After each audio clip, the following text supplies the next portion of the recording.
एक बार की बात है। एक बहुत पुराना गांव था जिसका नाम था सुल्तानपुर। वो एक भूतिया गांव था। वहां के लोग एक चुड़ैल के साए से बहुत परेशान थे। फिर एक रात सब गांव वाले सो रहे थे, तभी किसी की पायल की आवाज आती है। अजी, आपने ये आवाज सुनी? लगता है वो चुड़ैल आज रात फिर गांव में आई है। चलो, हमें कहीं छुपना होगा, अगर उसने हमें देख लिया तो शामत आ जाएगी। फिर वो दोनों सोफे के पीछे छुप जाते हैं। वो चुड़ैल सबके घरों की खिड़की से झांक झांक कर किसी को तलाश कर रही होती है। उसी रात गांव में मुन्ना और कालू अपने दोस्त की शादी के लिए ठहरे हुए थे। उस चुड़ैल को देखकर वो दोनों भी चौंक जाते हैं। वो अपनी खिड़की से उसे देख रहे होते हैं। अरे कालू भाई, वो देखो, ये वही चुड़ैल है जिसके बारे में हरिया ने हमें बताया था। अरे भाई, हरिया ने कहा था कि रात में पायल की आवाज आने पर घर के अंदर कहीं छुप जाना। चलो जल्दी कहीं छिप जाते हैं। अरे रूप का डरपोक, अरे वो देख, चुड़ैल कितनी बड़ी सोने की पायल पहनी हुई है। सोच, अगर वो पायल हमें मिल जाए तो हम उसे बेचकर माला माल हो जाएंगे। अरे तू पागल तो नहीं हो गया? अगर उसने हमें देख लिया तो हमें कच्चा खा जाएगी। चल जल्दी छुप जाते हैं। मेरे पास एक प्लान है, तू डर मत, जल्दी जा और वो कंबल उठा कर ला। अरे भाई, तू क्या करने की सोच रहा है? मुझे तो बहुत डर लग रहा है। फिर मुन्ना जोर जोर से उस चुड़ैल को आवाज लगाने लगता है। अरे ओ चुड़ैल, देख मैं यहाँ हूँ, तुझे मेरी ही तलाश थी ना? ये देख मैं यहाँ हूँ, आजा आजा, मैं तुझसे नहीं डरता।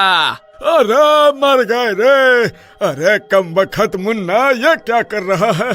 क्यों अपनी मौत को बुला रहा है? अरे चुप कर जा मेरे बाप, नहीं तो हम दोनों मरेंगे। अरे ओ डरपोक चुड़ैल, लगता है तू डर गई। हिम्मत है तो मुझे खा कर दिखा। ये देख मैं यहाँ हूँ, आजा आजा, मैं तुझसे नहीं डरता। अरे नास मिटे, क्यों मरना चाहता है? अरे चुप हो जा भाई, वो चुड़ैल यही देख रही है। चुप हो जा, चल अभी भी वक्त है, पीछे के दरवाजे से भाग चलते हैं। अरे कालू तू डर मत, बस वो काला कंबल तैयार रख। अरे तू करने क्या वाला है भाई, ये तो बता। मैं उस चुड़ैल को यहाँ बुलाऊंगा, तू दरवाजे के पीछे छुप जा। फिर जैसे ही वो चुड़ैल अंदर आए तो उसके ऊपर कंबल फेंक दियो, मैं जल्दी से उसकी पायल उतार लूंगा।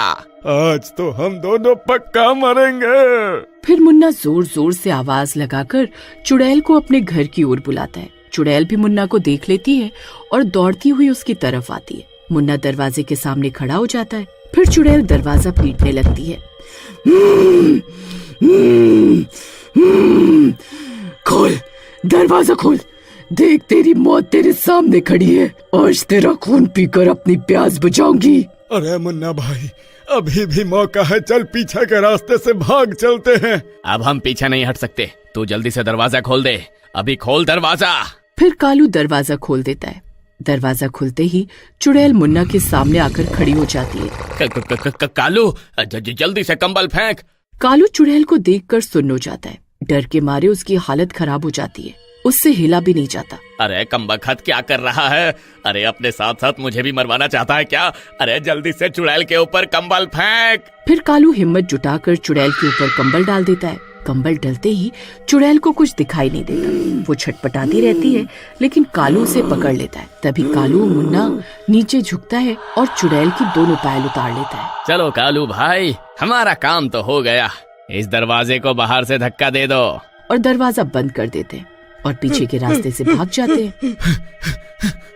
अरे भागो रे भागो, अपनी जान बचाकर भागो। अरे मर गए रे। अरे मुन्ना, तेरा नाश मीटे, आज तो तेरे लालच ने हम दोनों को मरवा ही दिया था। फिर वो दोनों भागते भागते जंगल के अंदर घुस जाते हैं और झाड़ियों के पीछे छुप जाते हैं। मेरी पायल, मेरी पायल, कमबख्तों, मैं तुम्हें जिंदा नहीं छोड़ूंगी। तुमने मेरी पायल चुराकर अपनी मौत को बुलाया है। फिर वो चुड़ैल उन दोनों की तलाश में पूरे गांव में हाहाकार मचा देती है। कहाँ छुपे हो कमबख्तों, बाहर आओ, वो पायल मेरे लिए बहुत जरूरी है। कहाँ छुपे हो तुम? चुड़ैल पूरी रात भर उन दोनों की तलाश में इधर उधर भटकती रहती है और सुबह होते ही वो गायब हो जाती है। उधर दूसरी तरफ सुबह होते ही मुन्ना और कालू नींद से जागते हैं। मुन्ना खुश होकर पायल निकालता है और कहता है, भाई अब हमारी किस्मत बदलने वाली है। इस पायल को बेचकर हम माला माल हो जाएंगे। लेकिन जैसे ही दोनों गांव लौटते हैं, पूरे गांव में सन्नाटा पसरा होता है और ना तो कोई औरत, ना बच्चे, ना बूढ़े, कोई दिखाई नहीं देता। अरे भाई, ये क्या हो गया? सब कहाँ चले गए? अरे शायद डर के मारे सब गांव छोड़कर भाग गए होंगे। पर तभी हवा के झोंके के साथ दोनों को पायल की छनक सुनाई देती है। मुन्ना नीचे देखता है। पायल अपने आप खनक रही थी और पायल से खून की बूंदें टपक रही थी। अरे मुन्ना, अरे ये सोने की नहीं, अरे ये खून की पायल है। ये तो चुड़ैल की आत्मा का हिस्सा है, इसीलिए पूरा गांव गायब हो गया। तभी गांव के बीचों बीच एक चीख गूंजती है, मेरी पायल लौटाओ। ये देखकर कालू बहुत डर जाता है। अरे मुन्ना भाई, यह तो बहुत बड़ी गड़बड़ हो गई। इस चुड़ैल ने तो पूरे गांव वालों को ही गायब कर दिया। अब क्या करें? रात होते ही वो चुड़ैल फिर से यहाँ आएगी और इस बार हम नहीं बच पाएंगे। अरे हमें रात होने से पहले इस गांव को छोड़कर जाना होगा। चलो मेरे साथ। फिर वो दोनों दौड़ते दौड़ते गांव की मेन सड़क पर बने बस स्टैंड पर पहुंच जाते हैं। कुछ देर इंतजार करने के बाद उन्हें वहाँ एक बस आती हुई दिखाई देती है। वो बस उनके पास आकर रुकती है। अरे ये क्या, आज सिर्फ 2 ही सवारी आई है। रोज तो 20-25 लोग चलते थे इस गांव से, आज सारे गांव वाले कहाँ चले गए? अरे भाई, आज गांव में महोत्सव है, सभी गांव वाले वहीं हैं, इसलिए आज कोई नहीं आया।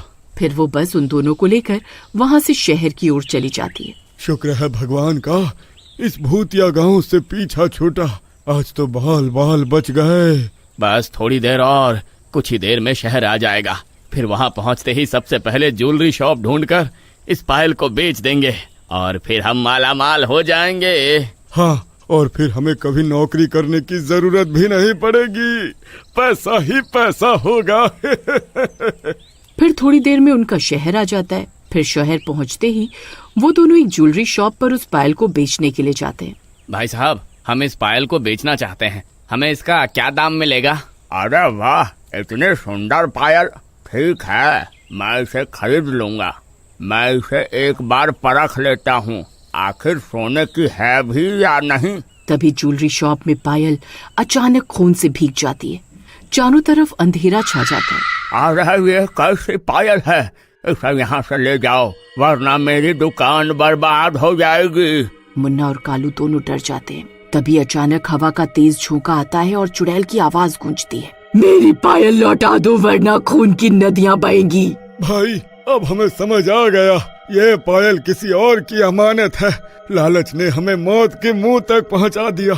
चलो इसे वापस गांव लेकर चलते हैं। हाँ कालू, तो सही कह रहा है। अमीरी के लालच में मैं सब कुछ भूल गया था। अगर हमने इसे वापस नहीं किया तो पूरा गांव हमेशा के लिए खत्म हो जाएगा। फिर मुन्ना और कालू पायल लेकर गांव लौटते हैं। गांव अब भी सुनसान है। अरे भाई देख, सब परछाइयाँ हमें घूर रही हैं। अरे ऐसा लग रहा है हमें कच्चा खा जाएंगी। कालू भाई, उन परछाइयों की आंखों में मत देखो, बस चुपचाप खड़े रहो, बाकी मैं संभाल लूंगा। ओ चुड़ैल सुन, ये ले तेरी पायल। हमने गलती की लेकिन अब इसे लौटा रहे हैं। चुड़ैल जी, हमें माफ कर दो, हमने आपकी पायल चुराने की हिम्मत की, हमसे गलती हो गई। तभी वो चुड़ैल उनके सामने आकर खड़ी हो जाती है। मुन्ना कांपते हुए पायल जमीन पर रखता है और पायल खनकते हुए चुड़ैल के पैरों में चली जाती है। चुड़ैल जी, हमें माफ कर दो, हमने आपके ऊपर कंबल डालकर आपकी पायल चुरा ली थी। अब हमें अपनी गलती का एहसास है, हमें माफ कर दो। कालू की बात सुनकर चुड़ैल उन्हें माफ कर देती है। अचानक पूरी हवा रुक जाती है। गांव का अंधेरा साफ होने लगता है और अचानक गांव वाले एक एक करके वापस लौट आते हैं। लेकिन चुड़ैल जी, आप रोज इस गांव में किसकी तलाश करती हैं? ये पायल मुझे मेरे पति ने दी थी, लेकिन शादी के कुछ समय बाद उसका दिल किसी और लड़की पर आ गया और एक रात वो मुझे छोड़कर चला गया और उसके गम में मैंने भी अपनी जान दे दी। लेकिन मेरी आत्मा को शांति नहीं मिली, इसलिए मैं रोज अपने पति की तलाश में गांव आती थी। मुझे लगता था शायद एक दिन वो मेरे लिए घर वापस आएगा, इसलिए मैं रोज गांव में आती थी। चुड़ैल को भी असलियत का एहसास होता है। तभी चुड़ैल की पायल भी राख में बदल जाती है। अब मेरे जाने का समय भी आ गया है। तुम दोनों की वजह से मेरा मोह इस पायल से टूटा, इसके लिए मैं तुम दोनों की आभारी रहूंगी। ऐसा बोलकर चुड़ैल गायब हो जाती है और चुड़ैल को भी मुक्ति मिल जाती है।